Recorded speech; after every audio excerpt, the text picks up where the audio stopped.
हाय guys, हर हर Mahadev. Welcome to the mysterious 369 tarot. कैसे हो आप सभी? उम्मीद है आप सभी बहुत अच्छे होगे और अपनी लाइफ में आगे बढ़ रहे होगे। सो गाइस, हम देखने वाले हैं आपके पार्टनर की करंट एनर्जीज, उनकी फीलिंग, इमोशंस इस वक्त आपके लिए क्या है। जेंडर का कोई इशू नहीं है, मेल फीमेल सभी इस रीडिंग को देख सकते हैं। और अगर आप मुझसे पर्सनल रीडिंग लेना चाहते हो, स्क्रीन पर व्हाट्सएप नंबर दिए गए हैं, आप उस पर कांटेक्ट कर सकते हो। For love reading, health reading, career reading, सभी तरीके की रीडिंग्स मैं करती हूँ। सो लेट्स सी क्या आता है रीडिंग में। क्या है करंटली आपके पार्टनर की एनर्जीज, उनकी फीलिंग्स, उनके इमोशंस आपके लिए। यूनिवर्स प्लीज़ बताइए मेरे व्यूवर्स जिस पर्सन के लिए ये रीडिंग देख रहे हैं, उस पर्सन की मेरे व्यूवर्स के लिए करंट एनर्जीज, फीलिंग, इमोशंस क्या है। इस वक्त क्या सोच रहे हैं वो, क्या चल रहा है उनके दिलों दिमाग में इस वक्त मेरे व्यूवर्स के लिए, प्लीज़ बताइए। Thank you. सबसे पहले यहाँ पर पेज ऑफ पेंटिकल्स की एनर्जी है। टॉरस, वर्गो एंड कैप्रिकॉर्न, वृषभ, कन्या, मकर राशि। Ace of swords, Gemini, Libra, Aquarius, मिथुन, तुला और कुंभ राशि। Queen of cups, Cancer, Scorpion, Pisces, कर्क, मीन और वृश्चिक राशि। 5 of pentacles, Taurus, Virgo and Capricorn, वृषभ, कन्या और मकर राशि। King of wands, Aries, Leo and Sagittarius, मेष, सिंह और धनु राशि। 4 of pentacles, Taurus, Virgo and Capricorn, वृषभ, कन्या और मकर राशि। 9 of wands, Aries, Leo and Sagittarius, मेष, सिंह और धनु राशि। And the fool all sign. Bottom of the deck से यहाँ पर 9 ऑफ कप्स की एनर्जी है। जो यहाँ पर नंबर्स हैं वो है यहाँ पर 9, 11, 1, 13, 5, 14 एंड 4। सो ये नंबर्स मुझे यहाँ पर दिखाई देते हैं। नवंबर, जनवरी,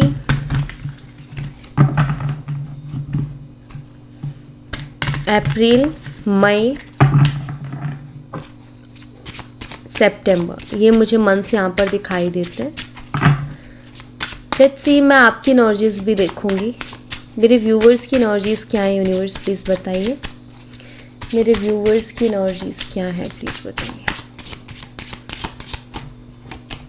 the wheel of Fortune and 7 of cups. Guys, आपको बहुत जल्दी कोई ना कोई क्लियरिटी मिलने वाली है, ठीक है। आपका वक्त, आपका समय बदलने वाला है। जो बहुत कंफ्यूजिंग वाला समय चल रहा है, जो आप बहुत कंफ्यूजन में हो, जहां आपको कुछ समझ में नहीं आ रहा है, बहुत जल्दी आपको क्लियरिटी मिलने वाली है, ठीक है। तो यहाँ पर जितने भी लोग बहुत ज़्यादा परेशान रहे हैं या बहुत ज़्यादा परेशान हो रहे हैं कि ये क्या हो रहा है, ये क्यों हो रहा है, ये क्या मेरी लाइफ में चल रहा है, और बहुत सारे अलग अलग तरीके के ख्याल जिनके दिमाग में आ रहे हैं ना, उनके लिए मुझे यहाँ पर ये दिखाई देता है कि आपको क्लियरिटी मिलने वाली है, ठीक है। आगे आने वाले वक्त में क्लियरिटी मिलेगी। मुझे ये भी दिखाई देता है कि हो सकता है आपके आगे आने वाले समय में आपके लिए ऑप्शंस भी हों, चॉइसेस हों आपके सामने। आपको चूज़ करना पड़ सकता है, आपको कोई फैसला लेना पड़ सकता है, आपको कोई डिसीज़न लेना पड़ सकता है। तो उसके लिए भी रेडी रहिए, क्योंकि ऐसा भी मुझे यहाँ पर दिखाई दे रहा है कि या तो आपको क्लियरिटी मिलेगी किसी चीज़ में, बहुत जिस चीज़ को लेकर के आप बहुत कंफ्यूज हो उसमें, या फिर आपके सामने चॉइसेस आने वाली है जहाँ यूनिवर्स आपको चॉइस देने वाले हैं कि आप चूज़ कीजिए अपने लिए। तो यहाँ पर जब भी बात आती है चॉइसेस की और डिसीजंस की, तो हमेशा ना आप ये देखिए कि आपको जाना कहाँ है, आपको अपनी लाइफ में चाहिए क्या। जब कोई डिसीज़न लेना हो तो खुद को प्रायोरिटी पर रखो, खुद की ज़रूरतों को प्रायोरिटी पर रखो। आप देखोगे आपको क्या करना है, आपको किस डायरेक्शन में जाना है। जब आप ये चीज़ सोचोगे तो आप उसी हिसाब से अपना डिसीज़न भी लोगे, उसी हिसाब से आप चीज़ों को चूज़ करोगे। तो इस चीज़ के लिए रेडी रहिएगा, क्योंकि यहाँ पर मुझे दिखता है कि इन फ्यूचर या तो चॉइसेस मिलने वाले हैं या फिर कोई बहुत स्ट्रॉन्ग क्लियरिटी मिलने वाली है, जिसके बाद सडन चेंजेस आपके लाइफ में आ जाएंगे, ठीक है। यहाँ पर 4 ऑफ सोर्ड्स भी है। आई थिंक आप ओवर थिंकर हो, चीज़ों के बारे में बहुत ज़्यादा सोचते हो।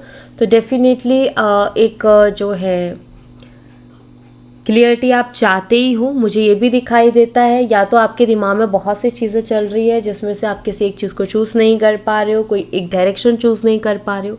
तो कोई नहीं, यूनिवर्स आपको हेल्प करेंगे। मे बी आप बहुत ज़्यादा प्रे भी कर रहे हो कि भगवान कोई रास्ता दिखाओ एंड ऑल, तो आपके लिए वो रास्ता आने वाला है। ठीक है, तो यहाँ पर मेन यही कहूँगी मैं आपकी एनर्जी में कि आप कॉन्शियस रहिए। आप जो है अपने आप को प्रायोरिटी पर रखिए। अपने माइंड में एक चीज़ बहुत क्लियर करके रखिए कि एग्जैक्टली आपको लाइफ से एक्सपेक्टेशंस क्या है, आपको चाहिए क्या, आपकी ज़रूरतें क्या है, आप चाहते क्या है एग्जैक्टली अपनी लाइफ से। तो इस चीज़ को आप जितना क्लियर रखोगे ना गाइस, आपके लिए उतना अच्छा रहेगा। क्योंकि यहाँ पर द व्हील ऑफ फॉर्चून है, व्हील घूमने वाला है, वक्त चेंज करने वाला है, कुछ तो सडन चेंजेस आने वाले हैं। या तो कोई ऐसी क्लियरिटी मिलेगी जिसके बाद पूरी तरीके से आपकी लाइफ चेंज हो जाएगी, माइंडसेट चेंज हो जाएगा, आपका जो है बिल्कुल जिस एनर्जी में वो टोटली चेंज हो जाएगी, एक बड़ा शिफ्ट। ठीक है, या फिर आपके सामने चॉइसेस रख दी जाएंगी। ठीक है, तो यहाँ पर आपको रेडी रहना है। बेसिकली जो भी होगा वो होगा आपकी लाइफ में क्लियरिटी लाने के लिए, क्योंकि शायद आप क्लियर नहीं हो, बहुत कंफ्यूज हो, ओवर थिंकिंग बहुत कर रहे हो। सो जब भी हम ऐसी एनर्जी में जाते हैं और अब जब हम प्रे करते हैं उस एनर्जी में, तो डेफिनेटली यूनिवर्स हेल्प करते हैं। और यहाँ पर मुझे दिखाई देता है कि वो आपको हेल्प करेंगे, और हेल्प शायद उनका इसी तरीके से होगा। तो चेंजेस आने वाले हैं कुछ बड़े, तो उसके लिए आप रेडी रहिए। ठीक है, नाउ आपके पर्सन की एनर्जीज देख लेते हैं अब कि इनकी एनर्जीज क्या बताती हैं। ठीक है, सबसे पहले तो यहाँ पर पेज ऑफ पेंटिकल्स की ही एनर्जी है, तो इसी को हम क्लैरिफाई करेंगे। पेज ऑफ पेंटिकल्स की एनर्जी को क्लैरिफाई कीजिए यूनिवर्स। पेज ऑफ पेंटिकल्स की एनर्जी यहाँ पर क्यों है प्लीज बताइए। यहाँ पर अंडरस्टैंडिंग की एनर्जी, मुझे लग रहा है आपके पार्टनर जो हैं, जो चीज़ों को समझ नहीं पा रहे थे, जिन चीज़ों को समटाइम्स ऐसा होता है ना, इंसान अपने ईगो में, एटीट्यूड में कुछ चीज़ों को समझ नहीं पाता है, बट मुझे ऐसा लग रहा है कि आपके पार्टनर अभी चीज़ों को समझ रहे हैं। ठीक है, और जैसे जैसे चीज़ों को समझ रहे हैं, जैसे जैसे चीज़ों को अंडरस्टैंड कर रहे हैं, वैसे वैसे कहीं ना कहीं मन में उनके ये भी आ रहा है कि यार ये मैंने गलत किया, सॉरी भी फील कर रहे हैं, गिल्ट भी आ रहा है। क्योंकि इंसान समझ जाए तो उसको समझ आ जाता है कि क्या गलती है, और इंसान ना समझे तो उसको कोई कितना ही समझा ले। एक होता है इंसान जो समझना ही नहीं चाहता, ठीक है, एक इंसान होता है जिसको समझ नहीं आ रहा है, तो दोनों में फ़र्क है। ठीक है, तो यहाँ पर मुझे दिखाई देता है कि इनको समझ में ही नहीं आ रही थी चीज़ें कि क्या हो रहा है, और इनको लग रहा था कि सारी चीज़ें इनके अगेंस्ट जा रही है, इनके लिए अच्छी नहीं हो रही है, और शायद उस वजह से ये अपनी गलती को कभी देख ही नहीं पाए। ठीक है, ये शायद ऐसे पर्सन है जो मानते ही नहीं कि इनसे भी कोई गलती हो सकती है, ओवर कॉन्फिडेंस में रहते हैं। बट आई थिंक वो स्पेस आपने इनको दिया सोचने के लिए कि भाई सोचो समझो, दिमाग काम करे तो उस हिसाब से decision low. So I think ये कहीं ना कहीं सोच रहे हैं और सॉरी भी फील कर रहे हैं। ठीक है, इनकी अब जैसे इनकी अंडरस्टैंडिंग बढ़ रही है, चीज़ों को समझ रहे हैं, और वो सोच में कहीं ना कहीं बदलाव आया, तो डेफिनेटली इनकी जो है इनको जो है समझ में भी आ रहा है कि मैं भी कुछ कम नहीं हूँ, मैंने भी बहुत सारी चीज़ें गलत की हैं इस रिलेशनशिप में और उस पर्सन के लिए। एस ऑफ सोर्ड्स को क्लैरिफाई कीजिए यूनिवर्स। एस ऑफ सोर्ड्स की एनर्जी यहाँ पर क्यों है प्लीज़ बताइए।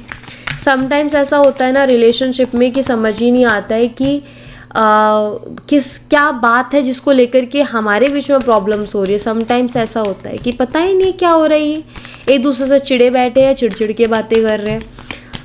तो वो चीज़ें होती है कि अंडरस्टैंडिंग की कमी के कारण वो चीज़ें होती है। सो आई थिंक वही हो रहा है, ट्रांसफॉर्मेशन, एस ऑफ स्वॉर्ड्स। मुझे यहाँ पर ऐसा दिखाई दे रहा है कि आपके जो पर्सन है उनकी सोच में एक बड़ा चेंज आने वाला है। मतलब जिस तरीके से वो पहले सोचते थे, मुझे लगता है कि उनकी सोच बदल रही है। जो पर्सन बात बंद करने में बिलीव करता था कि अरे ठीक है, ज़्यादा डिस्कशन नहीं करना, ज़्यादा दिमाग नहीं ख़राब करना, बंद करते हैं, वो पर्सन डिस्कशन पर बिलीव करेगा कि चलो बात करते हैं और एक क्लियरिटी लाने की कोशिश करते हैं। तो मुझे एक बड़ा ट्रांसफॉर्मेशन दिख रहा है, एक बड़ा बदलाव दिख रहा है जो कि आपके पार्टनर के अंदर दिखाई दे रहा है मुझे। उनके सोचने के तरीके में और चीज़ों को देखने के नज़रिए में मुझे एक बदलाव दिखाई दे रहा है यहाँ पर। एंड आई थिंक ये पर्सन इन फ्यूचर आपसे क्लियरली कम्युनिकेट करेंगे, जो शायद अभी आपसे बात नहीं कर रहे हैं, जो शायद अभी डिस्कशन के लिए रेडी ही नहीं हो रहे हैं। आप शायद उनसे बात करना चाहते हो लेकिन वो बात नहीं कर रहे हैं, या आपने भी उनको स्पेस दे दिया है कि जब तुम्हारा मन करे तो बात कर लेना। तो आई थिंक यहाँ पर वो कर नहीं रहे हैं बात, बट अब करेंगे वो, ठीक है, और चीज़ें भी क्लियर करेंगे क्योंकि उनको भी चीज़ें समझ में आ रही है। क्या होता है समटाइम्स कुछ लोगों को ना टाइम दे दिया जाए ना कि भाई तुम अपना टाइम लो, तो वो अच्छे से फिर सिचुएशन को समझ पाते हैं। तो वही मुझे इनका भी दिख रहा है। क्वीन ऑफ कप्स को क्लैरिफाई कीजिए यूनिवर्स, क्वीन ऑफ कप्स की एनर्जी यहाँ पर क्यों है प्लीज़ बताइए। क्लीजिंग टू द पास्ट की एनर्जी है यहाँ पर। देखिए आपके पर्सन ना वो चाहते हैं कि जो भी पास्ट की चीज़ें हैं अब उनको बार बार उठाया ना जाए, या जो पास्ट में जो हो चुका है उनके बारे में बार बार बात की ना जाए। वो कहीं ना कहीं ये चाहते हैं। एंड आई थिंक आप एक इमोशनल पर्सन हो, आपके लिए चीज़ें मैटर करती हैं। आप शायद जल्दी से चीज़ों को भूल नहीं पाते हो क्योंकि आपको हर्ट करती है, क्योंकि आप दिल से कनेक्शन बनाते हो। और जब भी हम किसी से दिल से कनेक्शन बनाते हैं तो डेफिनेटली हमें हर्ट होता है, हमें तकलीफ़ होती है और हमारे दिमाग से वो बातें नहीं निकलती है। अगर हमने दिल से कनेक्शन नहीं बनाया तो शायद वो चीज़ें हमें इतनी इफेक्ट नहीं करती, बट जब हम किसी के साथ बनाते हैं दिल से कनेक्शन, इमोशनली कनेक्ट हो जाते हैं, तो वो चीज़ें बहुत ज़्यादा इफेक्ट करती हैं। आई थिंक आपको भी उनकी चीज़ें बहुत इफेक्ट करती है, तो आप नहीं छोड़ पाते हो। आपका ये कि मुझे क्लियरिटी चाहिए क्योंकि आप इमोशनल पर्सन हो, एंड इमोशनल लोगों को चाहिए होता है कि उनको एक्सप्लेन किया जाए, उनको क्लियर किया जाए। प्लस हो सकता है आप ओवर थिंकर भी हो, तो आपके लिए और बड़ी चीज़ है ये। आप उस रिश्ते को बहुत सीरियस ले रहे हो, इसीलिए आप चीज़ों को छोड़ नहीं पा रहे हो। एंड आपके पर्सन चाहते हैं कि पास्ट की बातें डिस्कस ना हो, क्योंकि उनको पता है कि पास्ट की बातें डिस्कस होंगी तो वो एक सारी चीज़ें मैश होंगी और ये फंसेंगे उसमें। ये उस चीज़ को अंडरस्टैंड करे, उस चीज़ को समझ रहे कि सारी गलती मेरी निकलेगी, और ये आपसे बात करके अपने ऊपर पूरा इल्ज़ाम नहीं लेना चाहते, क्योंकि इनको लगता है कि फिर अगर एक बार मैंने अपनी गलती एक्सेप्ट कर ली तो फिर मुझे अगेन एंड अगेन अपनी गलती एक्सेप्ट करनी ही पड़ेगी। दैट्स वाई ये पर्सन बचते हैं उन चीज़ों से, ठीक है। तो ये ये जानते हैं कि आप उनसे बहुत प्यार करते हो, लेकिन वो अभी इनकी ये चाहते हैं आपसे, या फिर ये कहना चाहते हैं वो कि पास्ट को उठाओ मत, उस पर डिस्कशन मत करो, क्योंकि वहाँ ये फंसेंगे। 5 ऑफ पेंटिकल्स की एनर्जी यहाँ पर क्यों है प्लीज़ क्लैरिफाई कीजिए। वी आर द वर्ल्ड की एनर्जी है। आई थिंक आपने इनके बुरे वक्त में भी इनका हमेशा साथ दिया है। इनको पैसों की दिक्कत थी तो आपने इनको हेल्प के लिए पैसे भी दिए हैं। इनको जिस भी तरीके की हेल्प की नीड थी आपने उनको उसी तरीके से हेल्प किया। हर टाइम में आप उनके साथ खड़े रहे हो, बुरे वक्त में उनके साथ खड़े रहे हो जब उनके साथ कोई भी नहीं था। तो ये पर्सन कहीं ना कहीं इस चीज़ को बहुत अच्छे से जानते हैं कि जितना आप इनके बुरे वक्त में इनके साथ खड़े रहे हो उतना किसी ने भी इनका साथ नहीं दिया है। किसी ने पूछा भी नहीं कि तुम किस हाल में हो, पता था लोगों को फिर भी उन्होंने नहीं पूछा कि किस हाल में हो, लेकिन आप एक ऐसे पर्सन थे जिसने बिना कोई एहसान जताए हुए उनकी मदद की है। तो वो भी क्या इस बात को नहीं समझते कि इस दुनिया में ऐसे कनेक्शंस मिलना या ऐसे लोग मिलना बहुत मुश्किल है जो हमारी हेल्प कर दे और हमें किसी तरीके का कोई एहसान भी ना जताए। अगर लोग थोड़ा सा भी कुछ करते हैं ना तो उसका भी बहुत बड़ा एहसान जताते हैं। एडवाइस भी अगर किसी को कुछ दे देते तो उसका भी जो है एहसान जताते कि मैंने देख तेरे लिए ये किया था। और आपने ऐसे में इनको बिल्कुल कोई एहसान नहीं जताया और आपने इस तरीके से उनकी हेल्प की जैसे कि आप खुद की कर रहे हो। आपने कभी सोचा ही नहीं कि मैं किसी के लिए कुछ कर रही हूँ या कर रहा हूँ। तो कहीं ना कहीं आपने उनको अपना ही माना ना, तो कहीं ना कहीं आपके पार्टनर इस चीज़ को भी समझ रहे हैं कि दुनिया में रिश्ते तो बहुत बनेंगे और मिलेंगे भी, लेकिन ऐसे रिश्ते बहुत रेयर मिलते हैं और ये रियलिटी भी है, नहीं मिलते ऐसे रिश्ते। किंग ऑफ वॉन्ड्स को क्लैरिफाई कीजिए यूनिवर्स, किंग ऑफ वॉन्ड्स की एनर्जी यहाँ पर क्यों है प्लीज़ बताइए। Inner voice, okay, totality.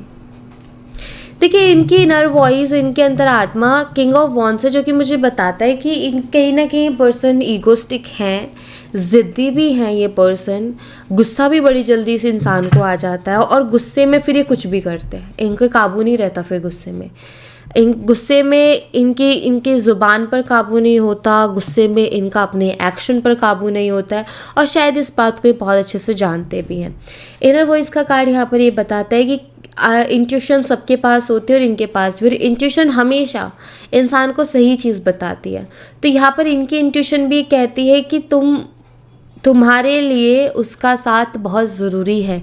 इनके अंतर्म आत्मा इनसे कहती है कि आपका साथ उनके लिए बहुत ज़्यादा ज़रूरी है और और ये आपके बिना अधूरे हैं, ये कहीं ना कहीं उनको फील होता है, लेकिन वो चीज़ ये सुन नहीं रहे हैं। वो इंट्यूशन की वो जो इनकी कहते हैं ना, समटाइम्स हम हमारी फीलिंग्स को नहीं समझ पाते कि हमें नीड किस चीज़ की है, तो शायद ये उस चीज़ को नहीं समझ पा रहे, इमोशनली क्लियर नहीं है, अपने इंट्यूशन को नहीं सुन रहे हैं क्योंकि ज़िद्दी बहुत हैं, ठीक है।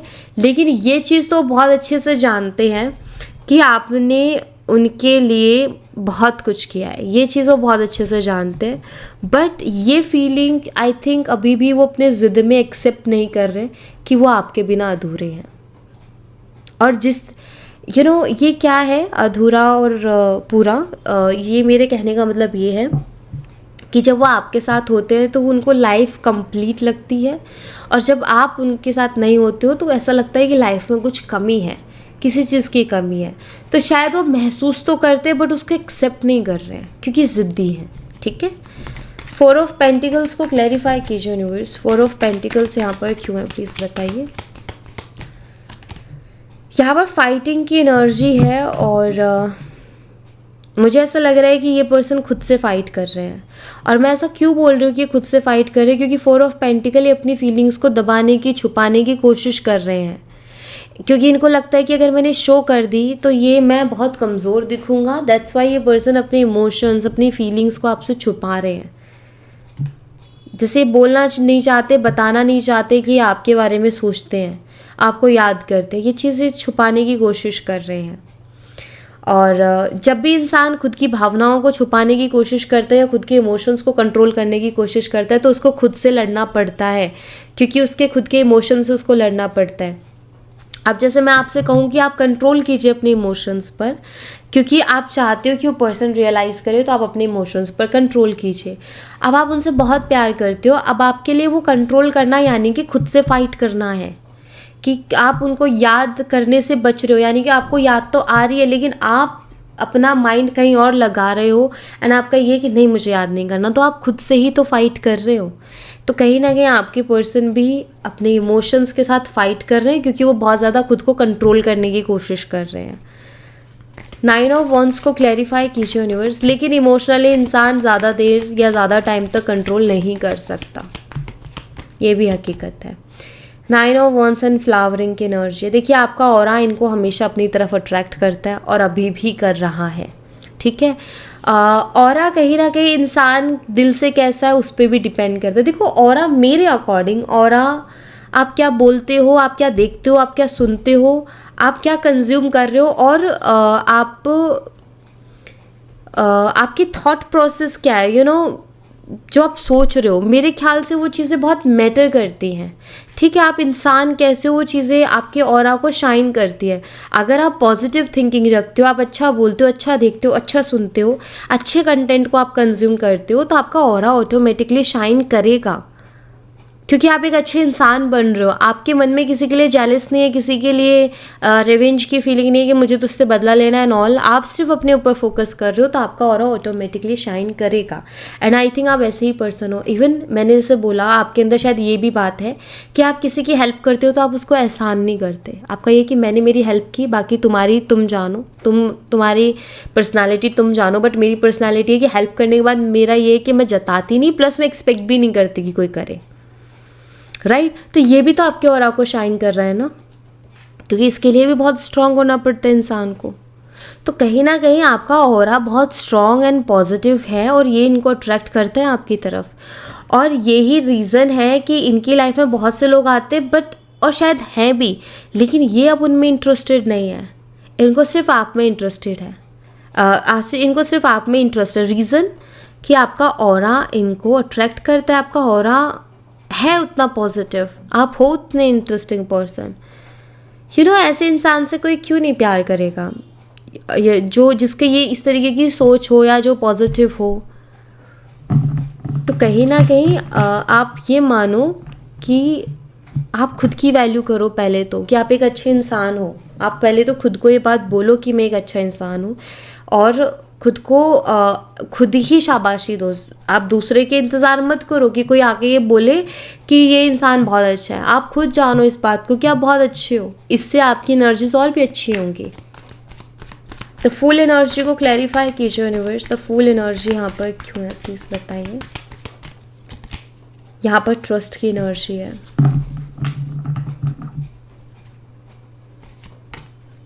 पोस्टपोनमेंट। ओके, देखिए यहाँ पर ट्रस्ट एनर्जी बताती है कि आपके पर्सन को आपके ऊपर बहुत ज़्यादा ट्रस्ट है। ये मुझे बहुत क्लियरली दिख रहा है। वो जानते हैं कि आप उनके साथ कभी गलत नहीं कर सकते, वो जानते हैं कि आप उनको कभी गलत एडवाइस नहीं कर सकते, चाहे कुछ हो जाए। वो इस बात को जानते हैं, और उनको पता है कि आपके मन में इन्होंने आपके साथ गलत किया, लेकिन उसके बावजूद भी आपके मन में उनके लिए कुछ गलत आएगा नहीं, वो इस बात को भी जानते हैं। ठीक है, और इसीलिए शायद ये पर्सन जो है वो एक अधूरापन या कुछ मिसिंग है, क्योंकि जब भी कोई अच्छी एनर्जी का इंसान आता है ना, तो वो अपना अलग इम्पैक्ट छोड़ता है, वो अपनी अलग से पहचान बनाता है, दिलों में कहीं ना कहीं जगह बनाता है। तो वो इंसान इतना इजी से तो कोई भुला नहीं सकता। तो वही चीज़ है यहाँ पर भी। और दूसरा, अगर कोई इंसान आप पर ट्रस्ट करता है ना, तो ये आपकी काबिलियत है, ये आप एक ऐसे इंसान हो कि वो इंसान जो है आप पर ट्रस्ट कर रहा है। ये पर्सन आपको चाह कर के भी इग्नोर नहीं कर पा रहे। यहाँ पर पोस्टपोनमेंट की एनर्जी है। ये कहीं ना कहीं इस एनर्जी को बताती है कि ये इंसान चाह कर के भी आपको इग्नोर नहीं कर पा रहे हैं। हो सकता है वो आपको शो करते हो कि मैं तुम्हें इग्नोर कर रहा हूँ, मुझे फ़र्क नहीं पड़ता, लेकिन वो रियलिटी नहीं है। वो आपको शो करते हैं कि उनको फ़र्क नहीं पड़ता, लेकिन उनको बहुत फ़र्क पड़ता है अकेले में। तो वो चाह कर के भी आपकी कही हुई बातों को इग्नोर नहीं कर पा रहे हैं, आपको इग्नोर नहीं कर पा रहे, और वो इस बात को जानते हैं। ठीक है, और उसके पीछे बड़ा रीज़न है कि आप एक ऐसे पर्सन हो जिसके ऊपर आंख बंद करके भरोसा कर सकते हैं वो। ओके, ये आपने कमाया है ये चीज़। आप एक ऐसे पर्सन हो जिसके ऊपर ट्रस्ट किया जा रहा है, तो ये आपकी काबिलियत है। ठीक है, तो ये यहाँ पर मुझे दिखता है। हाँ, ये पर्सन ज़िद्दी है, जिसके कारण चीज़ों को समझते हुए भी अभी हाल फिलहाल कोई एक्शन नहीं ले रहे हैं। बट मैं ये ज़रूर कहूँगी कि ये पर्सन जो है इमोशनल है, और जब वो इमोशंस बढ़ेंगे तो लेंगे, और ट्रांसफॉर्मेशन का भी कार्ड है। तो मैं यहाँ पर आपको ये कह सकती हूँ कि आगे आने वाले नियर फ्यूचर बहुत जल्दी, आई थिंक 1 से 2 महीने के अंदर, या मैं बोलूँ 1 महीने के अंदर बड़े बदलाव की संभावना है, बड़े चेंजेस की संभावना है आपके पर्सन की एनर्जीज़ में और उनके थॉट्स में। वो बदल रहे हैं। क्या होता है कि रातों रात कोई सोच नहीं बदलती, तो धीरे धीरे कुछ चीज़ें बदलती है, फिर धीरे धीरे बदलाव आने लगते हैं। तो वही मुझे इनका भी दिख रहा है। ठीक है, सो या thank you so much guys. ये थी आप लोगों के लिए एक छोटी सी रीडिंग। आई होप आपसे रेजोनेट की हो, आई होप आपको पसंद आई हो। रेजोनेट की हो तो मुझे बताना ज़रूर कमेंट बॉक्स में। पसंद आई हो तो लाइक ज़रूर करना, चैनल को सब्सक्राइब करना मत भूलना। मैं मिलती हूँ आपसे नेक्स्ट रीडिंग में, तब तक अपना ख्याल रखें। Bye bye, take care, see you again.